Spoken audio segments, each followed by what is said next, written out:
Hello and welcome to ABW Live. How the devil are we, listeners?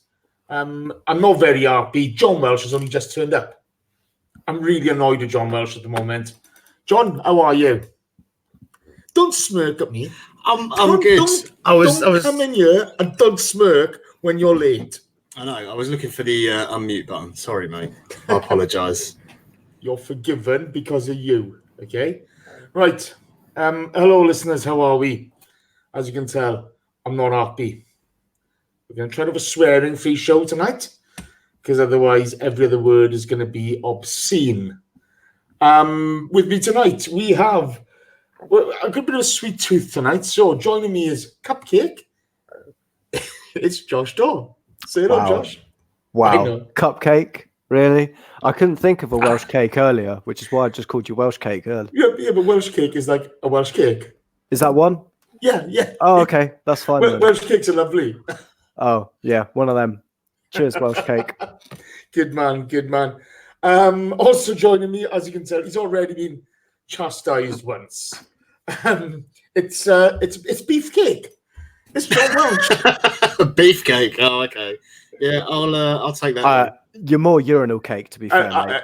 I was thinking of South Park beefcake. Beefcake. Yeah, that's probably more accurate, to be fair. Hey, definitely. You and me both. Say hello, John. Hello, John. Apologise to listeners, John. I'm sorry, listeners. I'm sorry I was late. Thank you. Right, okay, let's get into this chat box. First in the box was Jackasaurus. He just said sack him. Sorry, I'm losing the will to live today, guys. I do apologise. Archie was in the box then. There was Ron Reed, Gunner 93, Julian Salmons in there again. Hello, Julian. Becoming regular. Alex Gooners there. Dark Clown is there. J-Rob smashes in with donation and says, it's time, people. Phil McHenry's there. And235100. J-Rob again. Cap N Hex is there. K-Man 1867. John Bernstein. Loki 73. Walls Worlds there. If I've missed you, I'm sorry. We've had another donation, and it's Michael Harneman. And Michael smashes in the donation, and he says, 7 games without a win under Emery. Woeful from Arsenal again. Players don't want to play under Emery anymore. It's clear to see. Leaving Lark and Pepe on the bench today sums him up. It's hard to argue with that. John, straight to you. Lineups. Don't spend too long on this, but Xhaka back in the team. Aubameyang captain. I was surprised that Aubameyang started in this game. And what it looked like at the beginning was a back three when the lineup was announced. Talk us through it, please. When I saw the lineup, I thought it was going to be a back three because obviously you saw the 3 centre-backs listed, actually 4 because Chambers is a centre-back really. But David Luiz ended up playing more of a defensive midfield role. We've seen him do it a couple of times for Chelsea in the past. I think he's maybe done it once or twice for Brazil. A few of us have said on here a couple of times that, it might be worth giving him a go in there, and I actually thought he looked quite good. It was good to see Xhaka back. I'm glad they brought him back for a home game and they didn't wait till an away game or anything like that. For what it's worth, he got a decent reception, I thought, from most of the fans and was applauded off and everything when he did go off. So, I'm not surprised he started Aubameyang, to be honest, because every game for him, he has to win. I mean, it's pretty much writing on the wall anyway, and he's probably going to go regardless, but he's got to go out there and try and win every single game. So you put your best striker out on the pitch. I suppose. Josh, half-empty stadium, the game, it started off, it was turgid, wasn't it? Yeah, but I think on the half-empty stadium, we've got to consider the fact that the away fans were banned from it. And they'd also stopped Red members buying tickets because, they could easily, someone from Frankfurt can sign up as a Red member, get straight in and get into the stadium that way. So I think that's one of the reasons why we saw such an empty stadium, because it's down to season ticket holders. I think the bigger reason is the football we've been playing recently. Let's be fair, okay? I mean, that's part of it, totally, Jace. But we've always seen it at these 2 o'clock 8 o'clock kickoffs, 2100, whatever. Kickoffs. We've always seen poor attendances for them in Europa League for these dead rubber games. I'd flip around and say, yeah, you're right, it's dead rubber. It should be a dead rubber, but it may not be now. But you're looking at this, if that was Barcelona in town, it would be a full house, wouldn't it? It's one of those. Yeah, but if my aunt had a cock, she'd be my uncle. How is your aunt? Is she well? She's got a massive cock. Hey! Gabriel Gamal Kaufman smashes in with a donation, and he says, "Oh, haha, for fuck's sakes, tell a joke. Cheer us up, please." I think we're all feeling like that at the moment, Gabriel. I think it's just... I don't know what to say. Let's just get into the game. Josh, sticking with you. 5 minutes in, the most exciting thing to happen is Unai Emery gets asked to change his jacket by the UEFA officials. We started off, there was no zip to our game. We controlled it, but there was no intensity, was there? No, it was the kind of, we were controlling it because like Frankfurt were trying to work out what our game plan was going to be before they did anything. And when they realised that it was going to be a kind of slow and steady, it's like Barcelona, but without any of the bite kind of stuff. It's just that passing between the back, not really doing anything hugely with our movement. And yeah, as you say, the most interesting thing was the fact that Emery had to change his coat because they thought he might be a Frankfurt player. And just doing various different shots at the away end.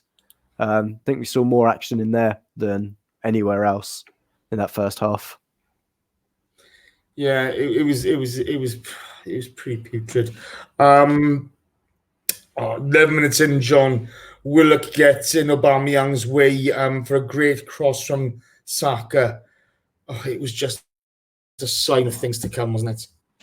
Yeah, because I actually thought we looked okay in the first sort of 15, 20 minutes. We were controlling the ball quite well. I thought the midfield looked pretty solid. Luiz and Xhaka seemed to be playing off each other well.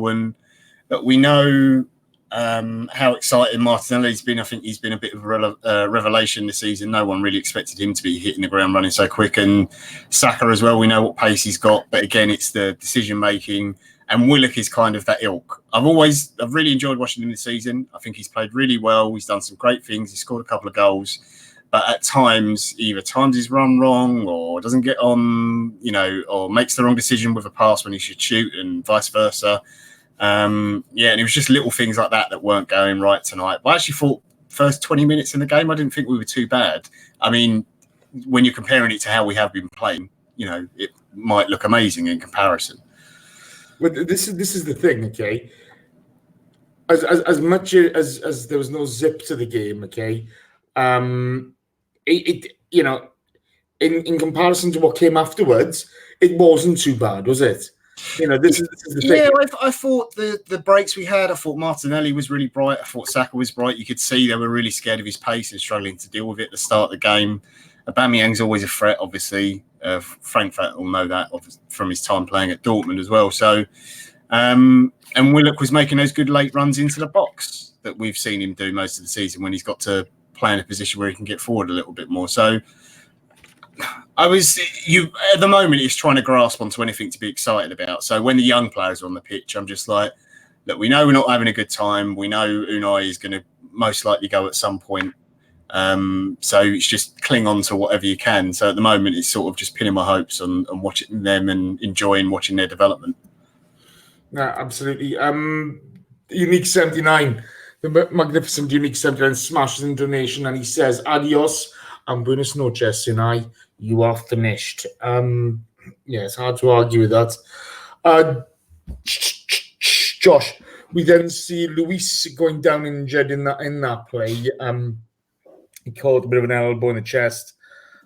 He turned onto the pitch, but from that point onwards, he looked like he was out, didn't he? Yeah, I don't know what happened to him, whether or not it was like he felt like he was winded, so kind of continued on.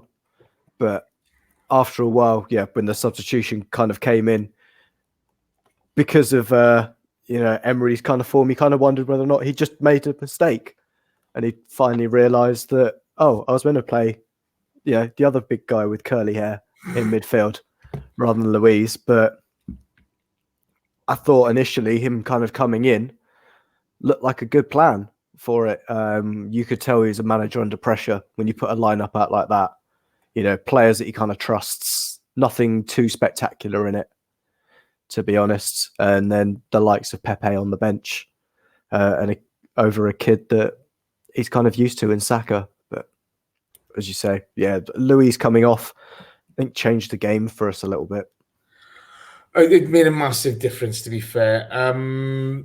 But John, we won a corner, and Ronaldo, the keeper, made a really good save from Martinelli, a snapshot from Martinelli at the corner, and then goes on. Fernandes clears off Martinelli header straight afterwards. We did have our moments, didn't we? I don't think it was great, but we were having our moments at this point. Yeah, and I think that it's the one thing I would say, if you can try and pull any positive out of Unai Emery and his time at Arsenal, is that he has given the youngsters a chance and really put his faith in them, sometimes to a fault, and it's backfired a little bit on him because I think he has overplayed some of them. But, no one expected Martinelli realistically to be playing first team like regular football. I think a lot of us thought he'll be an under-23 player and maybe get some. He hasn't played regularly football, has he? He's only he's played a lot in the Europa League and he's come on as a sub and stuff. But I don't think anyone expected him to realistically get into the team this season. I think most people were thinking, he's going to be under-23s and then maybe next year or maybe a loan or something. But yeah, he's done brilliant, and I just love his work rate. He's got a real eye for goal. He can really sniff out where a ball's going to drop as well. And, a lot of the time he's been playing wide and not as the main striker, which is apparently his, preferred position. So, I think they were a little bit unlucky there because the keeper made some good saves and it was a good block off the line. And maybe if one of those goes in, it's a slightly different game and we get the goal a bit earlier. And it's, because I think after that is when it, and Luiz coming off in particular, we started to really slow down and regress, and Frankfurt started to kind of get a bit more of a foothold in the game. If one of those goes in, then maybe it's a little bit different. Maybe. Jamie Fitzgerald. Fitzgrade's his DJing name. I wish I could do that motion. Sorry, that was awful, wasn't it? Only one man can fix this now. Nuno Espirito Santo. Well, maybe. Tierney Barry smashes in the donation as well. And he says £10 contribution to Unai's severance fee. I shouldn't laugh, but I've had enough. Do you know what? Do you know how difficult it was to sort of get ready for this today? John Welsh is late as usual because that's how he rolls. Okay, and Josh is. Well, I'm not going to tell you what Josh was doing because that was bad. Okay. And then we're going to talk about just that. It's not fun anymore, guys. It's not been fun for a long time. Right. Okay. So Josh, sorry. A little bit of magic from Mustafi and Chambers down the right. That cheered me up a bit. Really nice little bit of interplay to get us moving forward. The guys at the back in possession seemed a lot more comfortable than our midfield at this point, didn't they? Yeah, definitely. I think with that kind of change that had happened with Guendouzi coming on for Luiz, lost that little bit of control in the midfield. He is a bit more, what's the word I want to use? Erratic? Should we go with erratic in possession compared to Luiz? Xhaka was, I think he'd also been hit at that time, hasn't he, as well? So he was going around on one leg. But as you say, in terms of Mustafi, I think he quietly had a very good game this evening. And Chambers is, he of this season has been, I wouldn't say a shining light, but he's kind of flickering compared to the rest of the kind of darkness we have seen. He's been really good for us in that kind of right back position, especially whilst Bellerin has kind of come back into the team. Yeah, what kind of annoys me, and I don't know what you guys think of this, but could you imagine if these guys, were in a good setup, I think you could see an awful lot of players getting quite a bit of stick at the moment, really shining. Do you know what I mean? I really genuinely believe that, there are people having a pop with this squad, and yet we know there are issues, and we know there are issues from setup and tactical and tactics and what have you. But I think, we could, these guys could easily be performing a lot better. You look at Mustafi's performances this season, and you look at our Premier League performances, and how he hasn't had a start in the Premier League is a bit of a disgrace, in my opinion. Okay, now you can disagree with me. That's fine. Okay, but I look at it and I just think you don't need a team full of superstars, but you need a team full of people working together. And we haven't got that under Unai, unfortunately. Yeah. Go on. I think it's kind of come full circle, as you say. The squad now is better than it was 2 seasons ago, and at that point, I think we could say that the manager was better than the squad. Now we've kind of seen the inverse. We're getting the same kind of results, but it now seems to be that the manager is more the problem in this squad. We're kind of underrating it compared to overrating the previous kind of 2 years ago. Yeah. It's difficult, isn't it? John, after 30 minutes, Luiz is replaced by Guendouzi.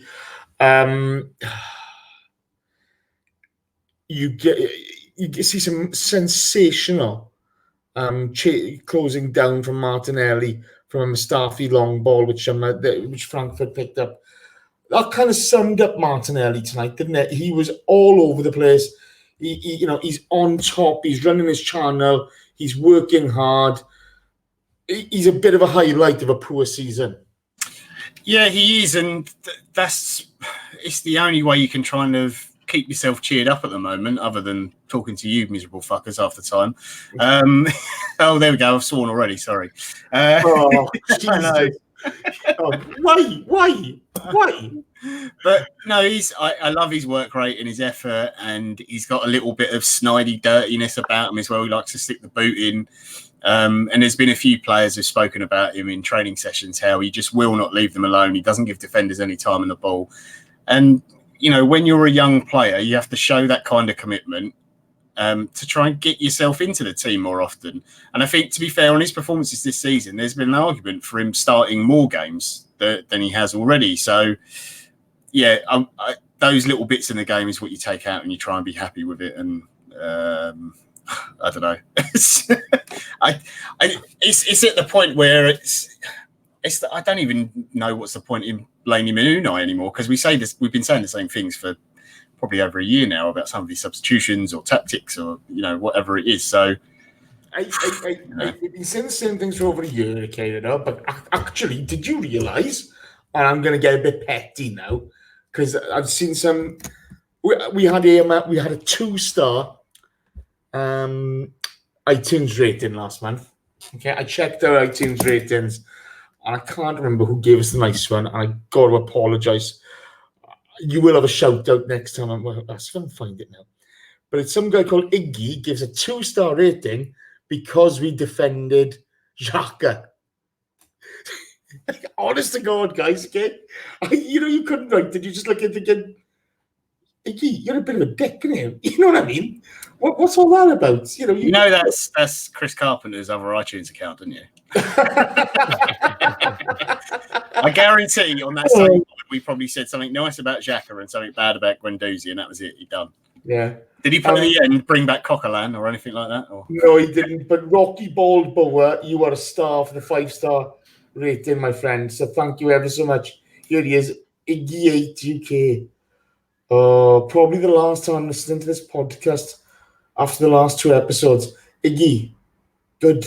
Take care to that, you petty dick.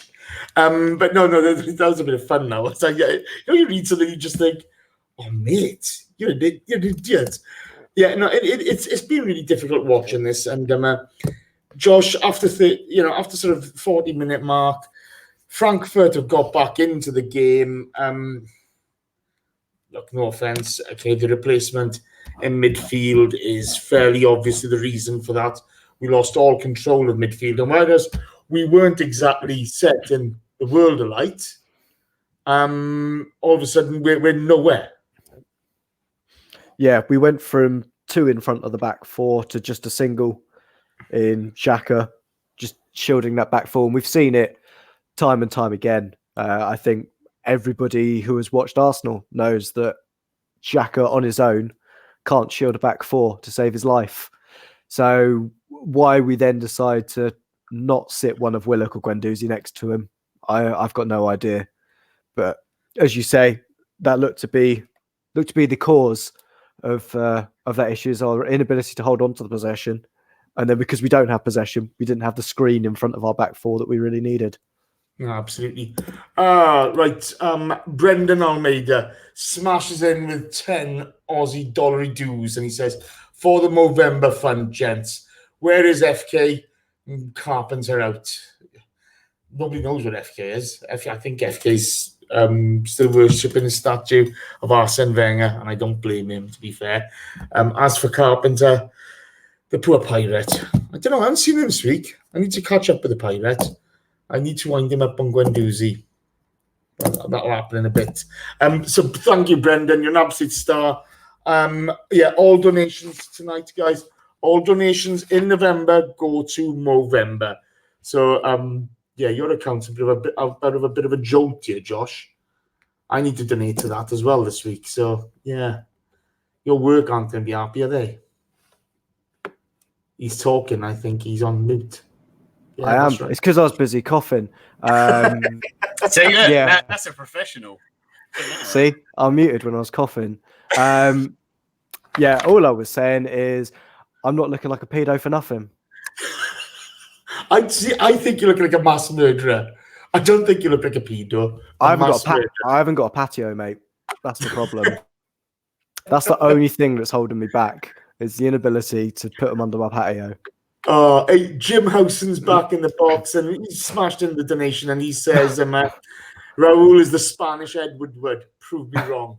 Actually, Jim, we're going to be speaking about Raul a little bit later, because he's the... Oh, sorry, Jace. Before we jump on as well, we got a PayPal donation from Jonas Berg. Let's focus on the positive, boys. It's Black Friday soon, so maybe we can find a decent coach at a bargain. On a positive note, Casanova, the Spud fan, is back in the box. Hello, Casanova. How are you? He was good value last week, lads. So, be tidy to him. He's not a dick, to be fair to him, so he's all right. Where was he when they were shit? But he's still here, so there'll always be. Oh yeah, that's true. It's a bit difficult, that one, isn't it? Right, okay, so let's get on with this, because I'm just going to live, to be fair. Ronaldo saves from Willock after some good work from Chambers and Saka. Xhaka looks as if he's going off injured, picks up a bit of a knock on the knee. He goes off but comes back on. Whilst he's off, though, John, guess what? Go on then. We score. I know. Well, it was just a bit of break. Some good smart play from Saka. He's looked up. He's looked across and seen Martinelli in space. Runs at his man and fires it in. I think Xhaka, at first I thought Saka would just let it run across him, but he actually did go for the shot and just mistimed it. But Aubameyang just very calm. I think John Hartson on BT spoke about it, how he's not running, he's just walking, finding his space. He does the right thing. The keeper's going to be going one way following the ball. You just try and curl it, make sure you hit the target. Fair to the keeper, he gets a little bit unlucky because he nearly pushes it out off the bar and nearly made a really incredible save with his foot.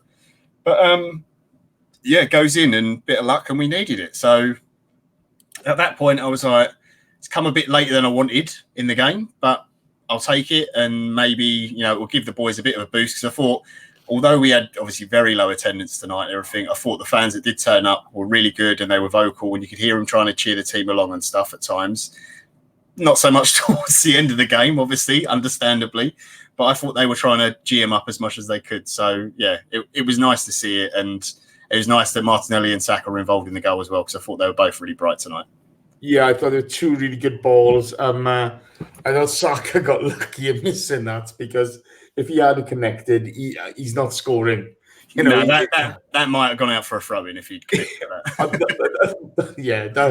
I mean, his shape was all wrong. It was just, don't do it, Timmy, don't do it.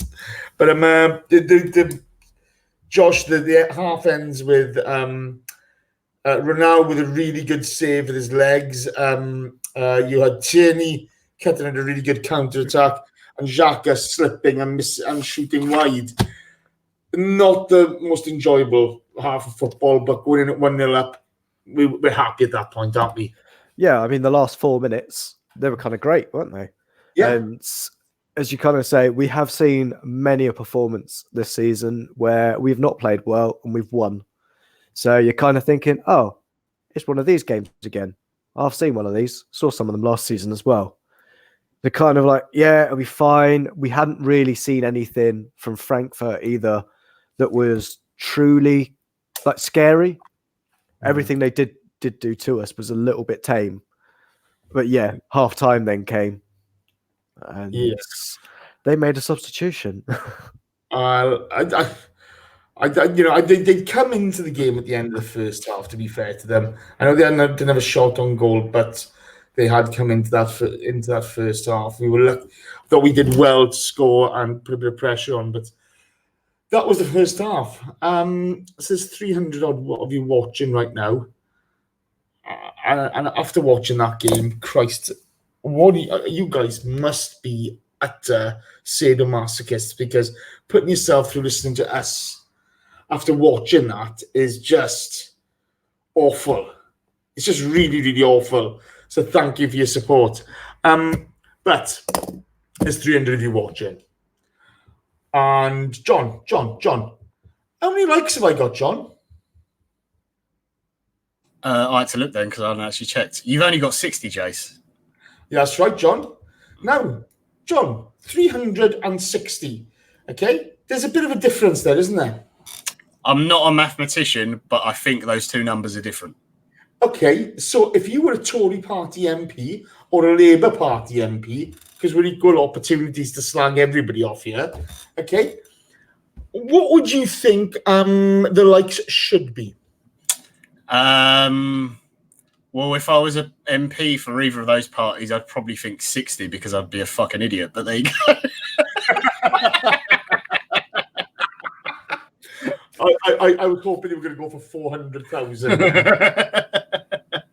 Okay, 400,000 it should be. Now, look, people, okay? Look, on a serious note, Unai Emery looked really, really unhappy tonight. It was quite awful to see. So do you know what would cheer Unai up? And what might get this team playing better? Some likes for a Bergkamp Wonderland. That's right. They play better when you tappy the like button. This is the way it goes, okay? Let's not mess about, okay? You're happy to come in here. You're happy to get your free content. Oh, yeah, you love all that, don't you? You love watching us down in the dumps and unhappy and, you know, just ready to cry. And it's painful.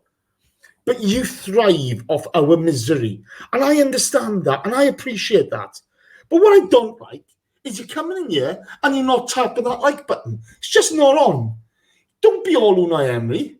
Be invincible Arsene Wenger. You know what I mean? Have a bit of swagger. Take a bit of pride in your listening habits. Tap the like button.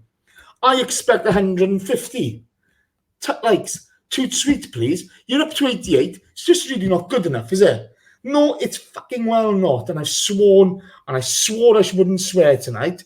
That's what you've done to me, people.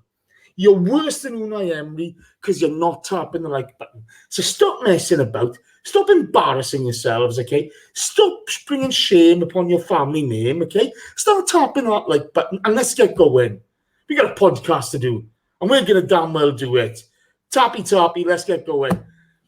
And with that, Michael Hahnemann smashes into the donation and he says, we're the same points off fourth as we are off the team in 17th. Says something about the state we're in. Michael, it does indeed, pal. It really does, and it's sad times. Josh, second half kicks off. There's a brilliant counter-attack. Chambers to Guendouzi. Nice ball from Guendouzi to Martinelli, first time. Martinelli to Willock, and Ronaldo saves from Willock. We started off well, didn't we? We did. It was, we kind of got that kind of the goal before really put fire in our belly, I think. And Aubameyang had kind of fired the whole team up, and was good to see that kind of counter attack because we hadn't really seen us put together a passing move like that in the first half. Yeah, first half. Oh, sorry, missed the It's half. all right. Bit. Oh, yeah, no, I didn't think I needed to say it. I thought it was implied. I thought Josh had just stopped talking because someone said, "Why is Hitler on the show?" To be honest, in the chat box for anyone who's listening back to it's later. Nicky Wilson. Oh, wow. I actually think Josh looks closer to Dennis Rader, who, if you don't know who he is, look up a killer called BTK. So, yeah, he's a serial killer. I gotta be honest. I didn't realise Jeremy Corbyn was on this show as well.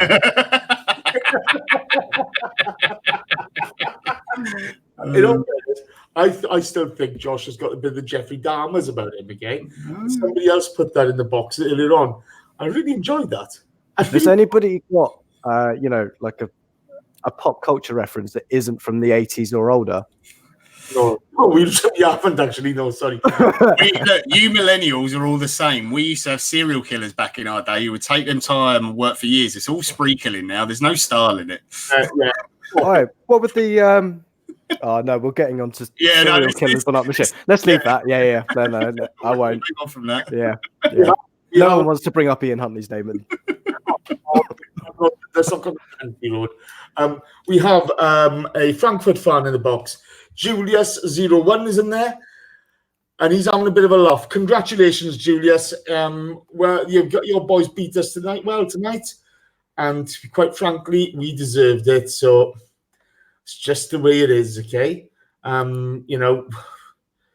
it's painful, Julius. But congratulations, fella. I hate saying it, but there you go. Right. Okay. So. Yeah, we Chambers smashes one over. Then John. There's some really nice work from Xhaka down the side. The second half, it started off okay at this point, hadn't it? Yeah, we came out well. I think obviously the late goal sort of buoyed the team a bit and knocked Frankfurt, who they're not the same team as last season. They're not having a great time in the Bundesliga. So it just gave a bit of confidence, and I think also it kind of brought the crowd back on top. I think just a little bit where Xhaka did go off injured and people thought maybe he was going to be subbed. He got up, he applauded. The fans, a lot of them clapped, some of them stood up and applauded and everything. So it felt like there was a little bit of a mending there. So I think that probably boosted the team a little bit, and they felt, okay, there is a way back for Xhaka because the team clearly do like him. They think a lot of him, so I think that helped. So it looked bright, and I thought, look, no one was ever thinking, if Unai wins this game, he's going to keep his job. I think it's more a case of when rather than if. But you still have to go into every game trying to win it. And I thought, well, perhaps the players are responding to the fact that the manager's about to lose, looks like he's going to lose his job, and they are responding to the knocks and stuff.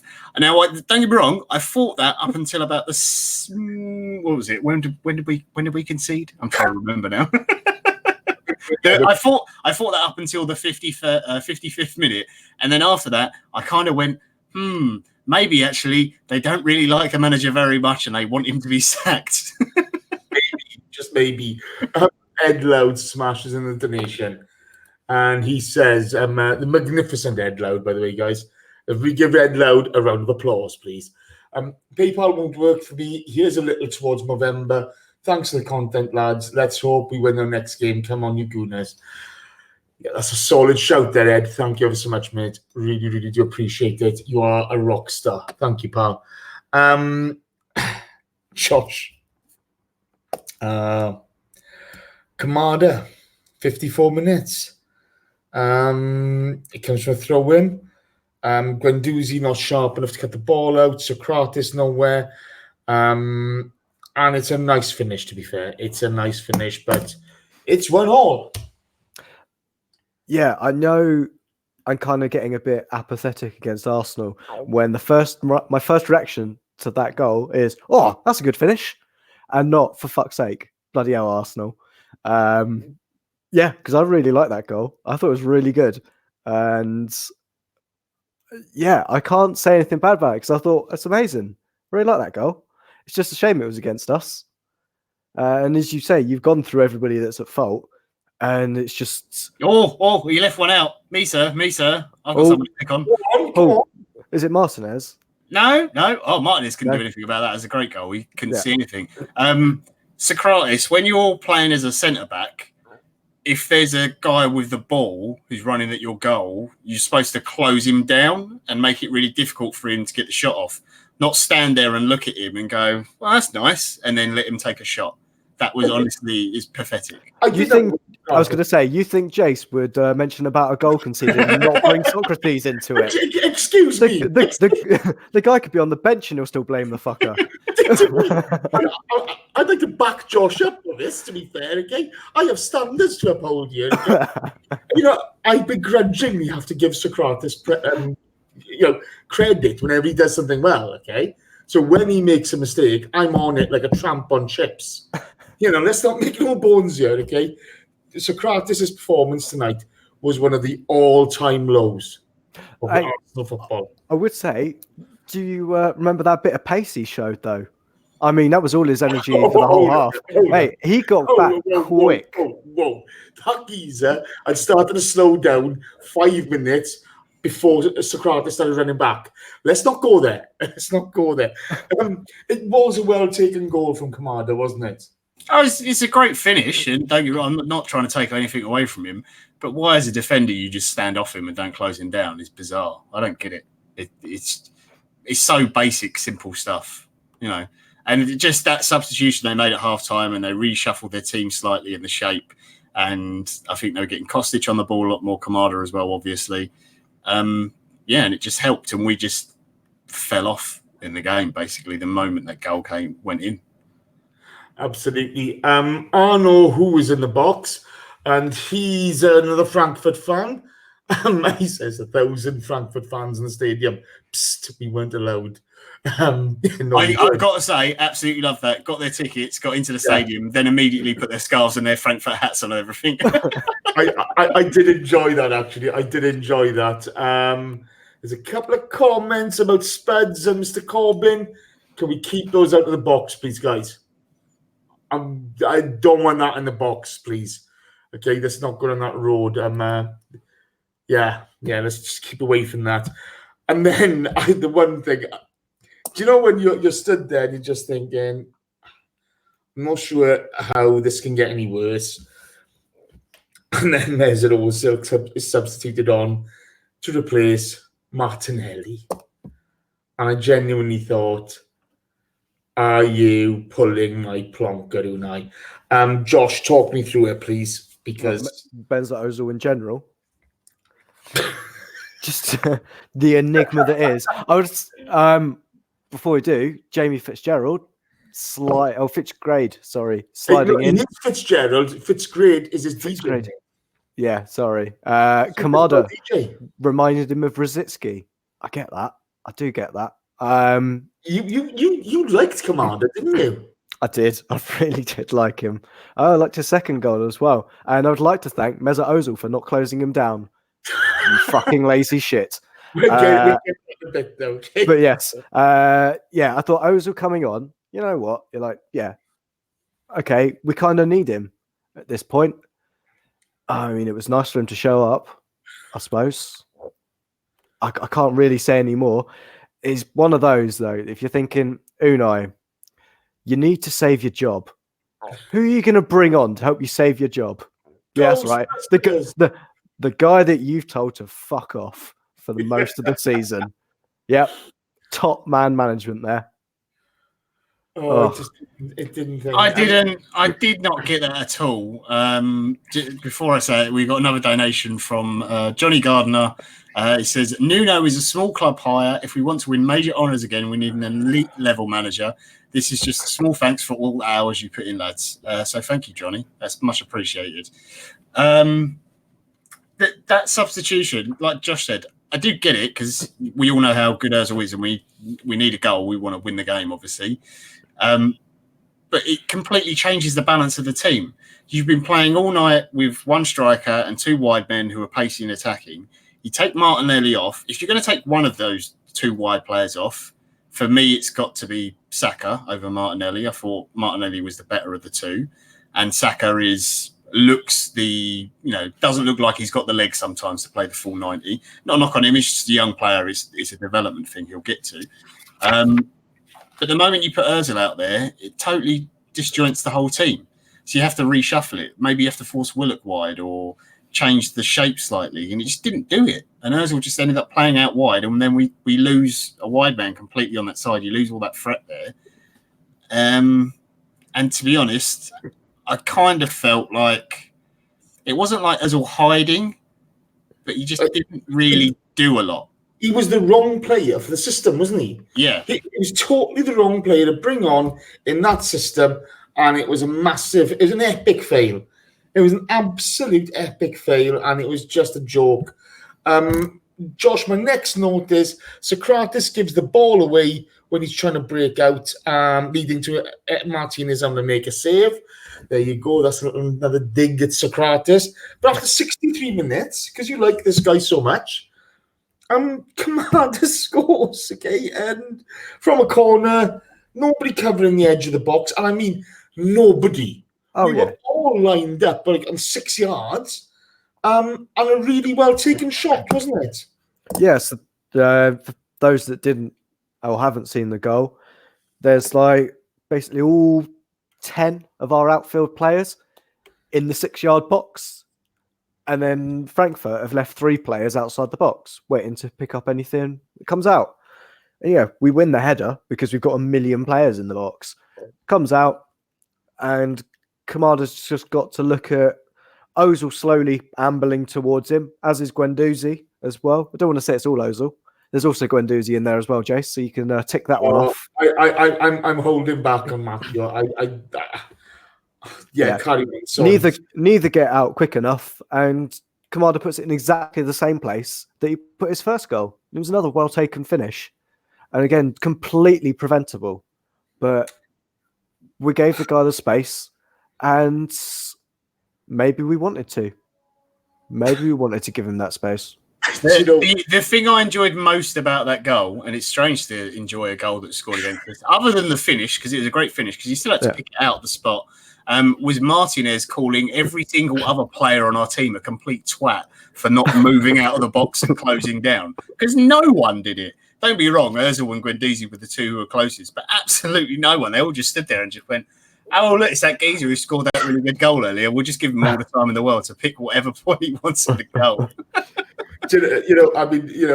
Tonight these guys are coming off that park, and other than a couple of them, how they can call themselves professional footballers is beyond me. I have my issues with Unai Emery. I've had them for a long time.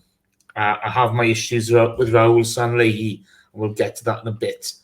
But there's an awful lot of players tonight who were an absolute disgrace. Honestly, Jace, it was so bad, and I think the players want Emery out so much. I think they were a step away of giving the ball a guard of honour into the goal. Can you imagine? Yeah, you can see it. You can see it. They were that. As John said, they just didn't give a fuck about getting out there, and yeah, it was mad. I did genuinely feel after that second goal when we went down 2-1 that other than the kids, I would say, other than say Willock and Saka, honestly, it felt like a lot of the team just went, nah, I'm not doing this. And they'd get the ball and they were just like, I'm just walking with it. I'm not going to run. I'm not making any effort. Maybe Tierney still tries. To go forwards, but there was genuinely, that's the first time I think since Emery's been there and since this has all been going on, especially the last couple of weeks. But seeing that after that second goal went in, it really felt like they were like, nah, I'm done. I'm not doing anything anymore. I genuinely, I don't think they've been trying for a while. Okay, but I think tonight they just didn't care about even showing it. Yeah, I think that was the difference. They weren't hiding it tonight, and it was honestly only the kids. And I think it's just because of their age and the fact that they're so proud to play for Arsenal and they want to do well. Yeah, I genuinely thought Tierney was putting an effort. I thought Mustafi was putting an effort. I thought Guendouzi. Guendouzi. As much as I'll give him stick, there's no lacking effort with the boy. The boy will run all day. Okay, he doesn't bring you anything really. He's not effective, but he'll run all day. But there you go. It's 1-0 now. Thanks, Rich.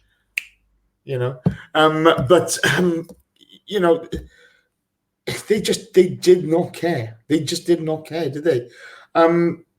At this point, guys, the camera panned to Emery, and he looked shell shocked. I think that's just his complexion, mate. I wish I had his complexion. Yeah, I wish I tanned like that, to be fair. But no, he just did not look good, did he? He looked broken. You see then Torreira replacing Mustafi. My next notes are: this is flipping awful, embarrassing performance. Xhaka goes down the penalty area, nothing given. Unai looks broken again. Look, that's the game. It was a gutless performance. Can we mention one thing? Yeah, carry on. Saka's dive in the box. I just mentioned that. I don't. Sorry, I was too busy laughing that Unai Emery's in the box at the moment. We have Unai Emery's in the chat. In our chat box, yeah. In our chat box, Unai's in there. Yeah. Oh.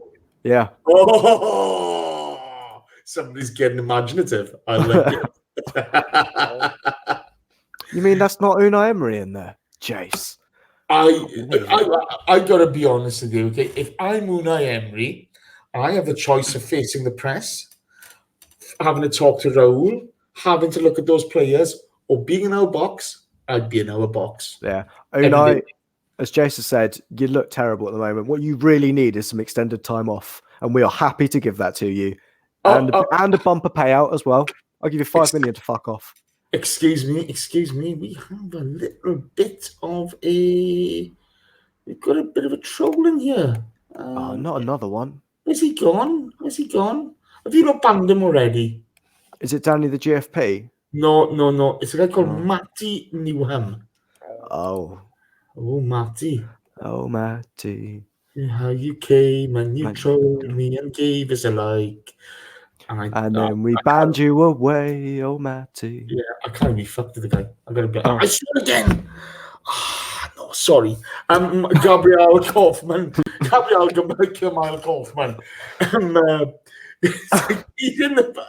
piled in the donation and he says, "Ban Unai, I dare you." Might have to do that for shits and giggles, to be fair. Yeah, no, I mean, look, it was painful. John, your thoughts on the game then across to Josh, please, because I just gotta be honest with you. We've been watching this, and to be fair, this is since last season.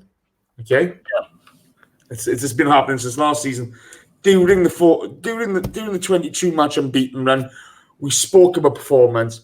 We spoke about the need of developing performance to build the team, to forge a way forward, and nothing happened. We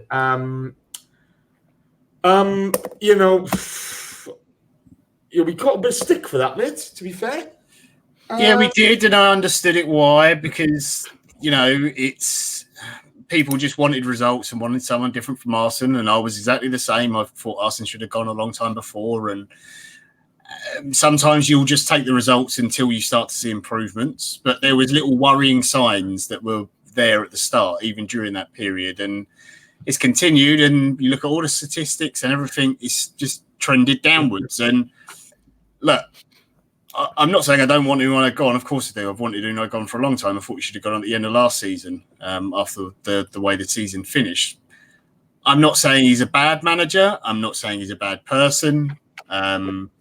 But But sometimes clubs and managers just don't line up right for whatever reason. I don't think he's the right personality for the players. I think there's a language barrier that doesn't help with some of the players. I think some of his tactics they don't quite understand. And they're just, whether it's a case of they don't respect him or they don't like him or whatever it is, they just don't have any faith in him. And it shows on the pitch. And I think until he goes, things are only going to get worse. That's our first home loss of the season, I think, now. Yeah. And the issue, like we've said it for a little while now, and other podcasts have been saying it as well, and I think most fans are, it's beyond Unai now. We all know what's going to happen whilst he's manager. It's down to the board. And more pointedly, it's down to Raul Sanllehi more than anyone else. To change things. The board is inconsequential anymore. We know that from the issue with them wanting David O'Leary on the board, and it being said, and them being told no by Raul. This is all down to Raul Sanllehi. All of it is down to him at this moment in time. Big shout out to Marty Newham, who's come in with an apology. Thank you very much. We appreciate that, pal. Josh, as John says, we've seen this develop. We've seen it at this season. After the end of last season, it was bad losing that final in the manner we did. And we could all see the reasons for that happening. They were pretty obvious. And we've done nothing to address the areas that we needed to strengthen. We've not done anything tactically or setup-wise to address those areas. It's just getting continually worse. And if we can see it and if we can identify it, what's happening with Raul? What's the crack there? I think we brought in the players we needed in terms of we addressed the positions. No, whether or not with the personnel that came in were the right ones, we can all argue about whether or not David Luiz was a good option to bring in. But look, we identified and we got hold of arguably one of the most promising centre-backs in world football, in William Saliba. We got him done. We got Kieran Tierney in, a guy who ticks some boxes for us in terms of homegrown statuses, as well as being a really good left-back as well. I think the biggest issue we've got is the person we've got in charge to integrate them hasn't integrated them well. And we can see that. I think that's the biggest problem. If we get... Now, if Raul turns around and he fires Emery tomorrow, this conversation's going to be slightly different, isn't it? If he walks out and he's in the dugout on Sunday against Norwich, different question of whether or not the board or the footballing part of the board of Raul and Edu should have reacted. I got to be honest. I think this has been going on long enough. If I'm, but in terms of managers that are available, yeah, you could happily say that. I think we took long enough trying to find a replacement for Arsene. I wouldn't want to rush in to try and find a replacement for Unai for one reason only. You go from someone like David Moyes, and then the next guy they bring in isn't a success either because they rush. Yeah. My one argument, and I get what Josh is saying, and I tend to agree to a certain extent. Perhaps the reason why he hasn't gone yet or anything else, we don't know. He might go tonight for all we know. But perhaps the reason why is because they've got a particular person in mind or they've got a list of people and they can't get them until a certain date or until the end of the season or until January or whatever it is. Or there's still maybe they're already talking to someone and it's all being done behind closed doors at the moment and it's going to happen in a few weeks, whatever it is. The issue I have with that is that things are only going to get worse the longer Emery stays there. And it's beyond being Emery's fault. Like I already said, it's Raul and everyone else's decision makers. So it's for me to the point now where the best thing for the players, the club, the fans, and just the general mood and attitude around the club, the training ground and everything, is to say, thank you, Unai. It hasn't worked out. Part ways with him and just say, Freddie, look, you're in charge. We are bringing someone in. But until then, you're going to be the man. You're going to be in charge. The players like you. They respect you. The fans love you. You know about the club. You know the way we want to play football. Regardless of the results that come out of it, it just changes the whole atmosphere around the club. That, to me, at this point, it's just a no-brainer. You just have to do it, because the longer he stays there, the worse it gets. And it also increases the likelihood of players like Aubameyang not signing a new deal, Lacazette not signing a new deal, Torreira trying to leave in January, all these things. None of that's good. You think William Saliba's not seeing what's going on whilst he's over in France, going, oh, fucking hell, maybe is there a way I can get out of this, or maybe stay here for longer, or, those kind of things. None of this is good the longer he stays there. But this has been going on now for a couple of months. Okay. But but you look, tonight is a perfect example. You said about the surprise of Aubameyang starting the game. You're not necessarily expecting that, because we were 10 points in the group. We're not guaranteed to go through yet, but we're near enough of there. You didn't really need to play him, but he went out and picked what he thought was the best available team he had. That wasn't I'm going to mix and match it a bit. That was, he's put in pretty much the best players minus Lacazette and Pepe, although we're still not sure whether he actually likes Pepe or not, to be perfectly honest. Or as the Spud fan in there called him Popeye, 72 million for Popeye, which I did actually. Fair enough, that was pretty funny, even for a Spurs fan. But he really went for it tonight. And when you go for it that much at home, we haven't lost at home all season, and you can't do it against the Frankfurt team, who I think even the Frankfurt fans in the box will say have been really struggling this season and are not the same team that they used to be. That's it. And the players genuinely did give up. And I think if anyone was watching that game, they saw them give up, especially when that second goal went in. They just had nothing left. They were just not interested whatsoever. No, absolutely. I think that's the difference, isn't it, that we've seen from the previous performances, that the players still look like they at least cared a little bit. Yeah. They at least tried. And that's whenever you see a manager go, even when Jose Mourinho had Chelsea in 17th a few seasons ago, whilst the players still kind of cared a little bit, he was still in place. And to be fair, you know what they did the next season? They won the league because they didn't have European football. Yeah, they've done that badly. If I'm honest with you, I don't think they've cared for a while. I think if you're looking at something like Lacazette or Aubameyang, okay, you look at last season and you look at them, I go back to them letting Ramsey go for nothing, okay? And not because I'm a Rambo fanboy, but because he's one of your more effective players in the squad. And why are we letting him go for nothing? It doesn't make any sense, okay? Where does that leave us? And then, you're bringing in, okay, so Saliba's a bright young hope, but he's not good for now. He's going to look good in 2 to 3 years, you know what I mean? Martinelli been far more effective than we thought he'd be. Meanwhile, Ceballos, bang average. Okay, absolutely awful. Pepe has been bang average. These players have no effect. And, don't tell me these guys aren't looking around that pitch and thinking, well, why are we setting up this way? You're not giving us a chance to succeed. And you're seeing players like Guendouzi being rewarded for average performance after average performance. Meanwhile, Torreira's been left on the bench, no chance of getting on to prove himself. The setup's all wrong. You've got a guy with no plan who's got no direction, and that, they haven't wanted to play for him for a long time. But now they just don't even care about showing it. Yeah, but that's what the I think difference. That's the difference. Is we can say irrespective, but a board will still, they'll go to the training pitch and they'll see players put in an effort, and they'll see them on a Saturday afternoon on the pitch. They're still putting in some kind of effort.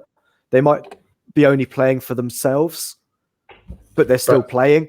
And whilst that's still there, you're not going to act as quickly as you need to, or at least it's given them time. I mean, if we can see it, people that are paid millions upon millions of pounds to do it for a living can probably see it as well. Absolutely. Right. Okay. So Akib Akib has smashed in the donation. Thank you, Akib. And he says, "Feel sorry for Emery. This is on the board now." I think it's all on Rose Sanehi. All on Rose Sanehi, and that's it for me. I've got to be honest with you. So before we go to questions, guys, for me, I'm a bit you know, we all know it. Once I don't like somebody, I don't like them, okay? You know, but for me, this can all go. You know, we look at Sunday, he's happy enough in front of the cameras when he's being lauded for a transfer window, okay? But when things are tough, you know, he's dodging the cameras quicker than Ivan Gazidis was. I think it's all down on him. Your opinions, please. John, you can start, then over to Josh. Yeah, I think it is down to role now. Look, their roles are vaguely defined, but he is head of football. That ultimately the buck stops with him in terms of his job. The only way it could possibly not be his fault is if he has gone to the Cronkies, in particular Josh, as he seems to be the active member of the family actually involved in the club, who's actually been at quite a lot of games this season, and said to him, we need to get rid of Unai, and Josh Kroenke said no. I can't imagine that's the case. I don't know, but, you know... Could you imagine that? I'm sorry, okay, but I'm sorry. You know, so if you are head of football, and you turn on to Josh Kroenke and say, Josh, we need to get rid of Unai. You know, it's not worked out. It's the wrong fit. Can we get rid of him now, please? We need to get somebody else in. And can you imagine if Josh Kroenke says no?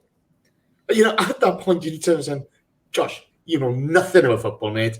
Get rid of the monkey now, okay? Because nobody's winning yet. Nobody's winning. You know, I'm not saying that's the case. I'm just saying it is obviously it's a possibility, and it's the only rationale I can come up with, other than what Josh touched on earlier, that maybe they have got a target and it's just not available yet, and they don't want to move him on until they can guarantee they can get that target, whoever it is, or maybe they've got a few. I don't know, but it's the only reason why I can think they haven't done it. Is literally the only reason, because they're not stupid. They look at statistics and they look at the form. They look at how we're playing. Yes, they're always going to go on a little bit longer than fans. They've got more patience than us because they've been in football longer than us. They know that teams go up and down and you can have bad periods, but it's only trending in one direction. And I guarantee players have gone and spoken to him. Absolutely guarantee players have gone and spoken to Arsene. He said, I don't want to play for this man anymore. They're not. If they haven't spoken directly, then they definitely would have told their agents, and their agents will be telling the club. Look, they'd have told him. Okay, the information would have got to them. Yeah, for sure. Josh, you know, expand on that, mate, because I want your views on this, please. Yeah, I kind of agree with John, really, that where we've got with kind of Sanyehi and trying to get rid of Unai. It's one of those that if you look at where we are in the season and where we are in kind of other seasons and other teams, not international, winter breaks are coming up, in the Bundesliga next week?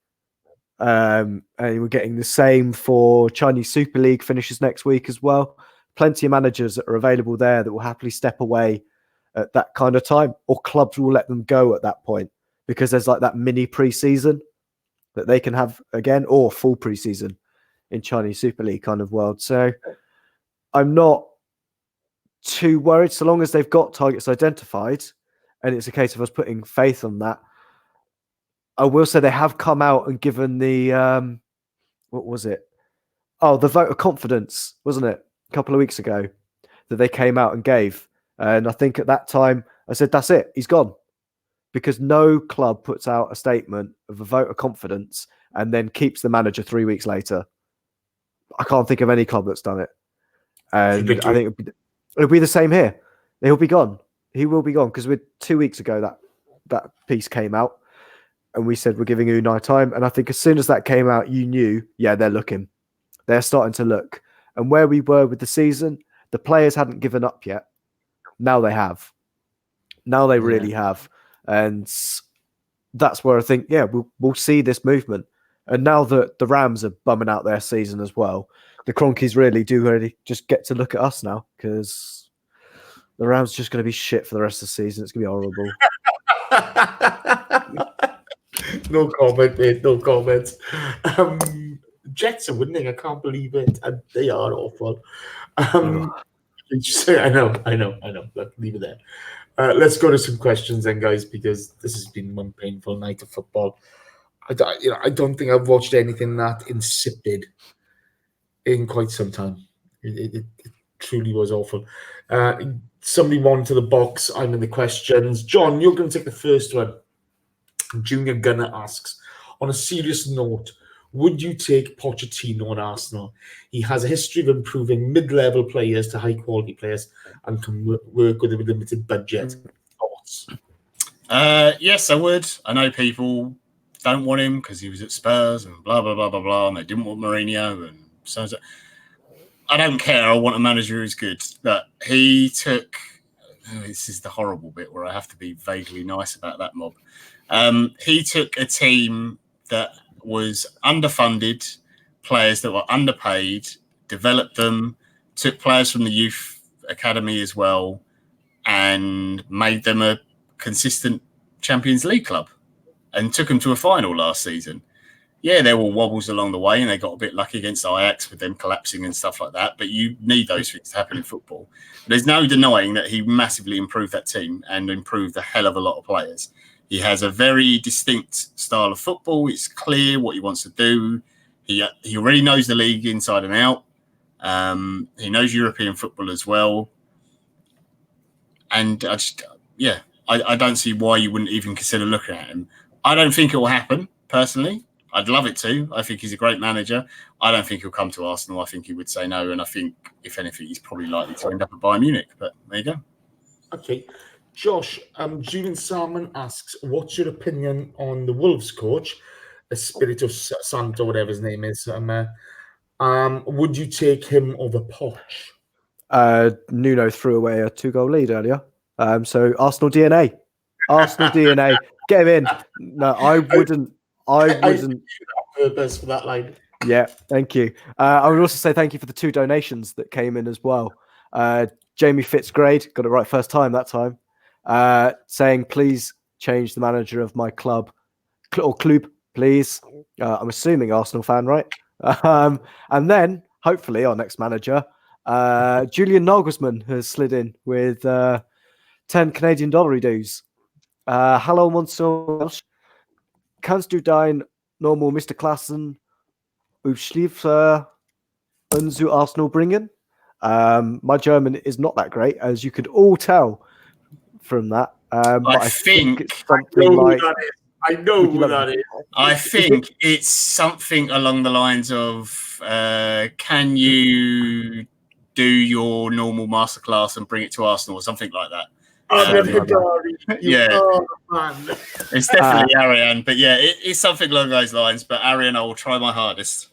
Sorry, Julian, I should say, not Ariane, of course. And I don't know if that was to Jason or to you, John, because Monsieur Welsh could be either. Yeah, or Hair Welsh maybe. But yeah, to answer the question on Nuno. No, that kind of Wolves are great against teams that kind of control possession, have the ball. They lost twice against Huddersfield last season. The worst team we saw in the Premier League. Even we beat Huddersfield. The team we saw in the league as well. But there were other. I'd swear I'd need to look at the figures. But I'm going to put this wild fact out there because it is the time for wild, inaccurate facts. But I reckon they had a better record against the top 6 in the table than they did against the bottom 6, that Wolves side. Because of how he set up. And we're not there yet. If we were like the Liverpool also-rans that were in 8th and were just a proper mid-table side that could deal with not having the ball and everyone was trying to play the ball against them, yeah, we could get Nuno in. But with the Arsenal, our kind of Arsenal ways are controlling possession, playing good attacking football. And that's not what you get with Wolves. Yeah, no, I my one concern about that is, Mendes is Nuno's agent. Is this just a case of Raul is just somebody who will do what super agents want? Well, that's not the super agent we're on anymore. It's Edu you want to be worried about. And Kaya Yakrohi, yeah. Churibachi, whatever his name is. Yeah. Kia Yakrahim or whatever it is. That's the one. Yeah, the Iranian chap. Yeah. He's the one to not get worried about. He's got some good clients, but he's the serious one to look out for because he was running Corinthians via the back door when Edu was there. Yeah. So that's the one to look at. Okay. Well, look, it's a concern for me because, you look at the Barca setup, it's all down to the president. He's the one making the big decisions, okay? When you're looking at something like So interestingly, Barcelona, sorry to come in on there, their shirt sponsor, Rakuten, who got that deal for them? Gerard Piqué. Nothing to do with the president. Piqué has got so many contacts in there. He's doing all... The one Yeah. Everyone wants to be his mate. It's really interesting. I can't remember where I heard that. It's such a big brand anyway, aren't they? To be fair to them, they've still got an awful manager in charge of them as well in Valverde. Aren't they top of the league? Yeah, but you got Messi in the team. I don't care. They're still top of the league. Look, it's one of those, isn't it? I'm just worried because I just look at Raul and he's got charlatan. I don't use the word fraud. Okay, I may have used the word fraud about Ivan Gazidis in the past, but I don't use it. Right? But Raul Sanllehi has got fraud written all over him. And that's my view in it. Hello to Craig Scott. Hiya, Craig. How are you, pal? Hope you're well. He's in the box.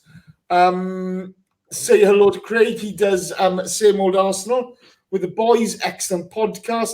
Talking of which, I was on, and I do apologise, I was on from Dial Square to Ware last week with Andrew, the Hinkley Gooner. And he had Nigel Winterburn on. Loads of fun doing that. Really enjoyed. Go and check out Same Old Arsenal from Dial Square to Ware. Mr. Arsenal TV, Ryan as well. Check them out, guys. There's lots of good content out there. Also, last week we were talking about the Athletic, and I'd like to read Jockman. I like to read Luke Miller, Dave Faber, the Goonaholic. I forgot Jim Howson. I like reading Jim Howson as well. Always interesting. So if you want a good blog or anything, read those guys. Next question, guys, because I know it's been a tough one tonight, isn't it? I'm going to answer this one. Christopher Gronig asks, do you guys actually feel anything anymore? I'm feeling dead inside when it comes to the Arsenal. It's so sad, but it's reality at the moment. It's getting tougher, isn't it? I don't know about you guys, but every game I watch at the moment, there's no excitement anymore. The joy has been sucked out of it. You know the butterflies? They're not there anymore.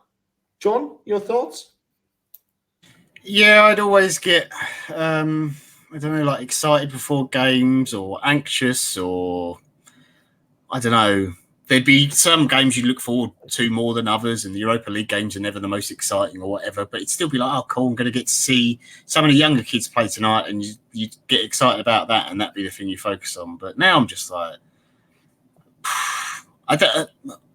honestly, if it wasn't for doing this podcast, I think I'd struggle to watch at the moment.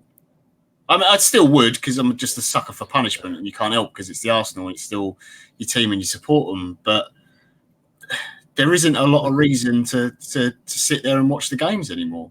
And fair play to the fans that still go to the stadium and pay the money, because I fucking wouldn't. I tell you what, I would not at all. Josh? I mean, this is the worst run I've witnessed in my living memory of 7 without a win. That's damning, isn't it? I've seen worse than this. That's because you're fucking old, Jace. You're not wrong. The sad thing is, okay, I've seen worse than this, but I don't think I've seen as joyless as this. Do you know what I mean? There's a difference in playing badly and it being exciting, and it being a bit of a roller coaster. But this is awful. This is just He's Terios Nilos. He's not that good. And that's the sad part is it's the fit is just all wrong, okay? And for anybody for Raul to be able to look anybody in the mirror and say, we have faith in Unai Emery. Well, I'm sorry, Raul Sanllehi, but you don't know what you're doing. You don't know anything about football, mate. You've got the contacts, that's fine, okay? Everybody wants to be mates with a guy from Barcelona because the checkbook he wheels about. That's easy. This is the Arsenal. It's not easier. You've got to do some work and you've got to earn the right to for that tag head of football. So get your finger at your backside and start doing something about it. Because at the moment, mate, you're the biggest fraud at the club.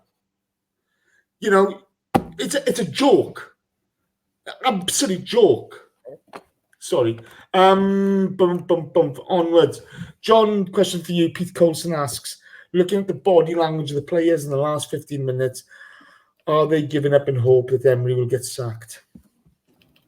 I think there was we've kind of already touched on it, but I honestly think there was a point in that game where they just, I'm not going forwards. There was times when Ozil got the ball, just slowed it right down. It's like, could I play the forward pass? Didn't want to. Aubameyang, didn't want to. Xhaka, no, not interested. The young players, I thought, still tried to go forwards and do something, and I think that's just an age thing. But yeah, the majority of that team just went, no, I'm not interested. I have no interest in playing for this guy. You saw it when Ozil was coming on when he was being substituted. Unai was talking to him, and Ozil basically couldn't give a fuck. And that's not me singling. I'm not trying to single out Ozil at all. I'm just saying I think that's the majority of the squad right now. Just don't want to listen to him. I absolutely agree. Josh, bless you. Have you blown now? Yeah, there's a sneeze in there somewhere. It'll come out at some point. God bless you when it comes. Some guy donated $5 and he asked a question and he said, did any of you actually think we would come away with a win today? You first. Yeah, I thought so. But then what do I know? John? Yeah. I thought it was going to be a draw. I didn't think we'd win. But I genuinely thought we'd win this today. And I think we're going to beat Norwich. To be fair, I did my work sweepstake predictions today for the game at the weekend, and I put us down as a 2-2 draw. Ooh. But you know. Yeah. I know. Josh, this one's for you from Peter Coulson. Some sources have been saying Emery was unofficially sacked after the Southampton game, but we are waiting to finalise the successor before announcing. Your thoughts? That seems weird. Yeah, I don't get unofficially sacked, but we kept him in place. You either rip the plaster off or you don't, kind of thing. Yeah, I think that's the false sources trying to save face rather than anything going, oh, yeah, no, he is sacked. Yeah, I said he was sacked, but he's not actually sacked. He's in place and we're just waiting for a successor. Nah, it's fucking bollocks. He's still in place. Yeah, I don't think he was unofficially sacked or whatever. We just didn't sack him. We're still waiting for a successor. Yeah, he's in place, but you don't unofficially sack someone. No. To be honest, if you're going to kick some geezer in the balls, you kick him in the balls. That's it. Yeah. You don't mess up. I think that's the shit ITK is trying to say face, and that's it. And this is the thing, okay? They're flying around everywhere. It's just, it's nuts, isn't it? John, Jim Howson asks, if Poch signs, would he be viewed as a Spurs reject? No, I think there'll be some people that will cling on to the fact that they don't like him because he was at Spurs and he didn't win any trophies, blah, blah, blah, blah. But I'll be very quick to point out that he's one of the most successful managers in their history, and it's just the fact that Spurs, they don't win trophies. that Champions League final was nice, wasn't it? So quick look. How many likes have I got? 121. 121 likes. Chat box, you are a shower of shit. That is embarrassing. You should be ashamed of yourselves, okay? If I ain't got 150 likes, toot sweet, okay? You're all Unai Emerys. No messing about. Bloody disgrace. I'm going to answer the next one. Jimmy H29 asks, would you rather keep Unai? Would you rather Unai keep going as manager or take a reach around from your mum to bring Unai to an end. Either way, it's not a happy ending. I'm not sure what to say about that. I'm not answering that at all. I mean, the advantage of getting a reach around from your mum is that you can't see her doing it. Whereas at the moment, I can see the car crash that is Arsenal. I don't want to think of a reach around from my mum. That's just wrong. Can I have a reach around from your mum? Is that all right? Or are we not allowed to do that? Oh, look, I've angered him, chat box. Look at that face. I'm in for it now. I'm fucked. My poor mum doesn't want crabs. My poor mommy doesn't need chlamydia. Okay? She can keep a marigold on, I'm sure. Hey. I'm not going down there. Move on quickly, Jess. Move on quickly. Josh Richard Garrett asks your choice of manager. We're all going to answer this one. Your choice of manager, and then your realistic choice of manager. Oh, choice of manager, I would say, would be Julian Nagelsmann. But realistic choice, because I don't think he's leaving RB Leipzig anytime soon. Oh, excellent question. You should go Rafa to the end of the season. Rafa Benitez. I'm not even convinced by it, though, for realistic. Someone that's got some experience would be nice. None of this Arteta or Ljungberg or anything like that. I'll just say Rennie Mullenstein, Alan Kirbishley, Steve McLaren, all great assistants. Yeah, remember them? Amazing assistants for great managers. Nah, fuck off. I'd bring in John Toshak just to annoy people. John. Does he speak Spanish yet? Yeah, he does. My choice of manager and my realistic choice are actually the same person because I think they fill both roles. It's Arteta. So yeah, why go for a winner when you can have somebody unproven? That's all right. Let's get Rennie Mullenstein in again. It'd be great. I gotta be honest here. My choice and my realistic choice are the same, guys. And so I agree. It is. We're still a big club. You know, we keep on doing ourselves down. There's a bit too much to and fro in on the reality of the situation here. It's down. Are we going to show the ambition? Do you know who is an unproven manager? Pep Guardiola. What, when he was managing actually a team in a division, Barcelona B? The Spanish second division is not a division. That's even less of a division of fucking League One. Than being an assistant, not managing. So having managerial experience you know who else is unproven is doing really well this season? Frank Lampard. After his season at Derby? Yeah, where he failed and didn't get him promoted. Yeah. To be fair, you had Leeds fans taking a mickey of him last season. Leeds United. I do have my real realistic choice, though. It just struck me. Gallardo, the guy from River Plate. He'd be my realistic choice of manager. Okay. You can't have a hipster on without a hipster choice manager. No, yeah, I was about to say you didn't want much hipsterishness. I just want Arteta to walk in with perfect hair and punch every single player in the bollocks and then just sort them out because he doesn't give a fuck about not being liked. So does Unai. Look at him. Look at Unai. No, I think he does. Unai looks like he's about to have a serious mental health crisis. I'm really sorry for him now. I'm genuinely concerned for him. I've got to be honest. He looked absolutely. He's a broken man. Even on the pictures of him at the training ground, he looks in bits. Yeah. Do you think it's because the players have started eating garlic? Jesus. Oh God! You know, I don't know what to say. I'm not sure what's worse: our performance tonight or that pen.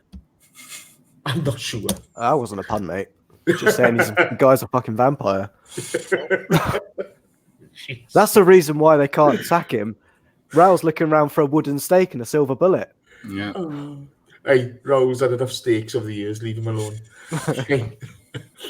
John Ed Loud asks, would you tolerate Emery until the end of the season if a genie promised you the perfect manager next season? No. I've got to agree with that. I'm sorry, I've just got to agree with that. No. Don't get me wrong, the perfect manager would be amazing, but I cannot watch another, how many months is it? 5-6 months of this football, just him and the misery around the club, because it's just going to get worse. I can't do it. But I don't think people understand, okay? I mean, look, when we started when we promised we would go live after every game, it was Arsene's last season, and that was, the away games are horrible to watch. Okay, they were really hard to do the shows after a while. The home games are all right, but the away games were hard. And then you have the excitement of the new manager. And I think we all bought into Unai. I don't think there was anybody. There were no condescending voices, or there was no dissension in the ranks here. We all thought, right, let's give this guy a chance. Yeah. And then the football started last season, and okay, we're not playing well, but we the first 2 games are gimmies. You had no hope there. We go on the 22-game unbeaten run, and it's like, yeah, but we're not playing well, are we? And it never got, performance never got going, and he just, we had to address that as, the show's got to be honest, and we started getting stick for, you're slagging off the manager already, that's really classy, all this business. And it's like, no, the football's just awful. Then he brought Ramsey back in the squad in the January, and we start winning again. And, it was pretty obvious when you looked at it what was happening.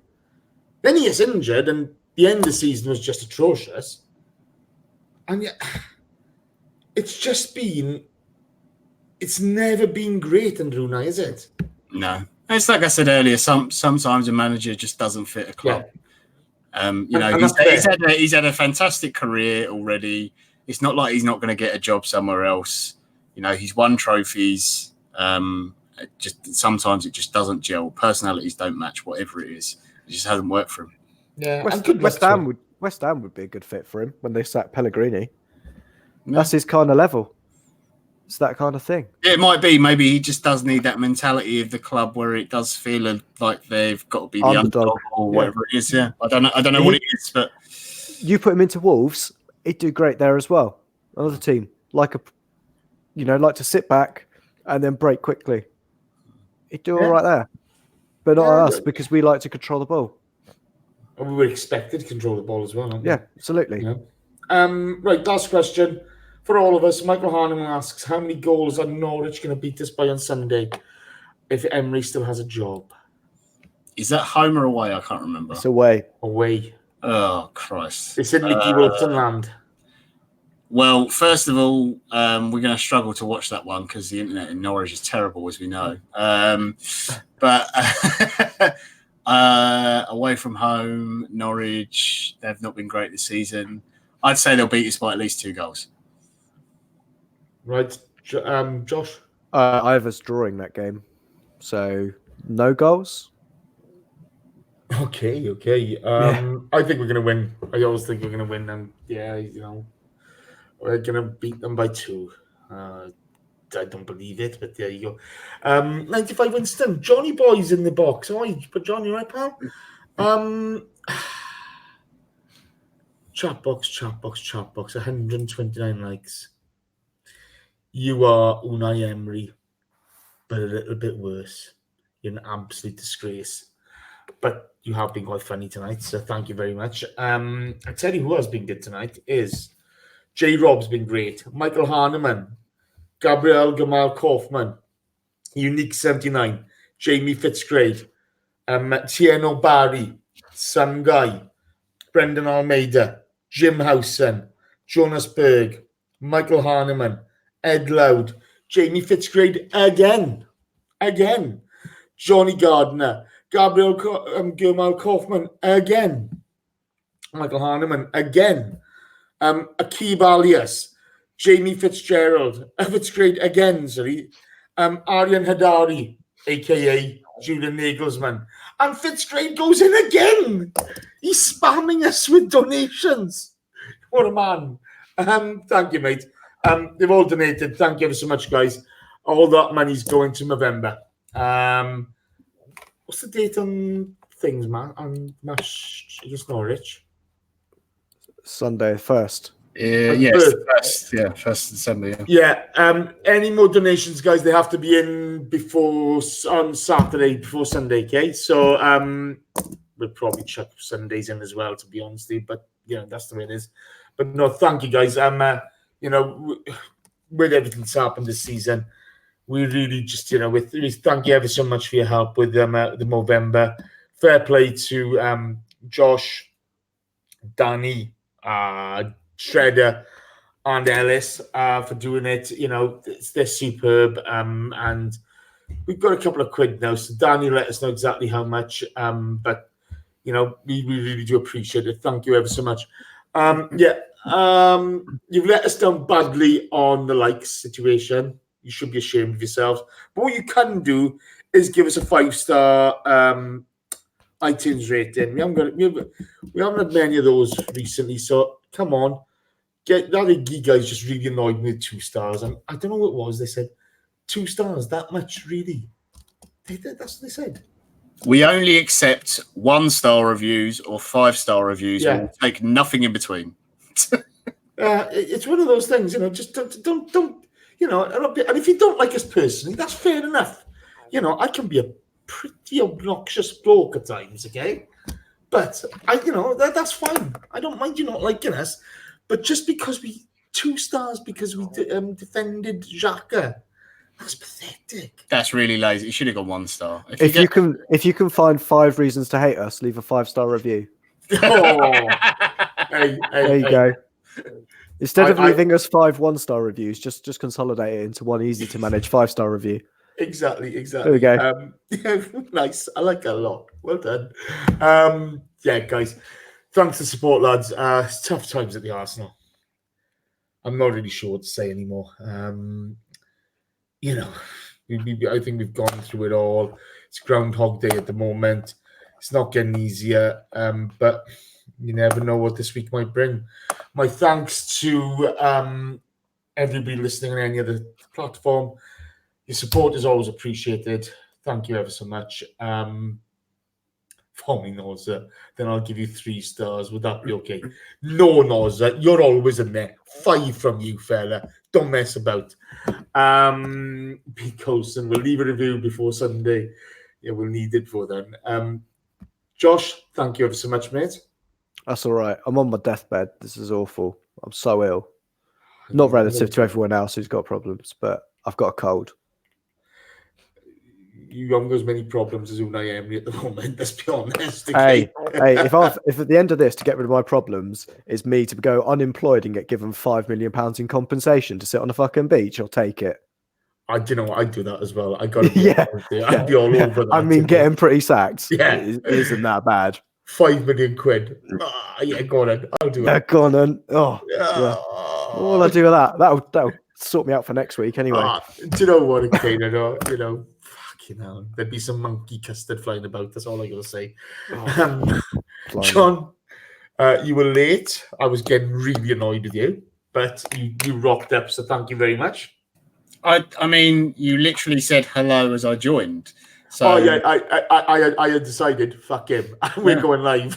Yeah. So I mean, I was bang on time as far as the listeners are concerned. No. I at least had the common courtesy to text Jace that I was having a shit. He texted me, said, "Curling one out will be there as soon as." Okay. Fair enough. I can't argue with that, can I? But there you go. But you annoyed me today. I expect better from you. Fashionably late, mate. Can't help it. Magic. Dear listener, thanks for the support. It's been a painful day. But hey ho, onwards and upwards. Maybe tomorrow, Unai gets the bird. Let's hope so. Jace, switch this shit off. Thanks, guys. Keep it up. Happy Thanksgiving. Oh, yeah. To my American friends. Happy Thanksgiving. Can't wait to see a fight in the car park of Walmart tomorrow. There was a great tweet in it on them about the pilgrims and the Indians. And the Indians saying, "Nah, you're not having any of food. You're not having any of our clothes. You're an illegal alien. Get out. You're building a wall." I really enjoyed that. Yeah, on that note, take care Yeah. all. Good night. Keep it Arsenal. I won't Ta-da. mention the meme I saw. The what?